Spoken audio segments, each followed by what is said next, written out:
যে বাবা মা আপনাকে এত বড় করে তুলছে, জন্ম দিয়েছে, সেই বাবা মার চিন্তা করেন না। কোন মেয়ে আপনাকে ধোকা দিয়ে গেছে, কোন ছেলে আপনাকে ধোকা দিয়ে গেছে, এই চিন্তাটা ঠিকই করতেছেন। অথচ সেই মানুষটা আপনার জীবনে হয়তো কিছু সময়ের জন্য আসছিল, আর আপনার বাবা মা, আপনার ফ্যামিলি আপনার সারা জীবনের সঙ্গী, যারা কিনা আপনাকে জন্ম দিয়েছে, আপনাকে মানুষ করতেছে, আপনার পিছনে টাকা খরচ করতেছে, তাদের কথা আপনার একবারও মনে হয় না। অথচ আপনি অন্য কারো জন্য প্রতিবেশী কি বলছে, আত্মীয় স্বজন কি বলছে, প্রিয় মানুষটা কি বলছে, প্রেমিকা কি বলছে, সেই জিনিসটা নিয়ে ডিপ্রেশনে চলে যাইতেছেন, নেশা করতেছেন, নিজেকে শেষ করার চিন্তা করতেছেন। কেন?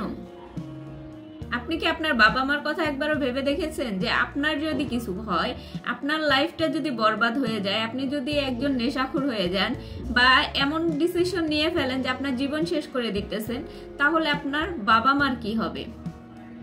আপনার বাবা মায়ের কথা একবারও চিন্তা করে দেখেছেন যে তাদের কি অবস্থা হবে, যারা আপনাকে নিয়ে এত স্বপ্ন দেখে, যারা আপনাকে একটা ভালো জায়গায় দেখতে চায়।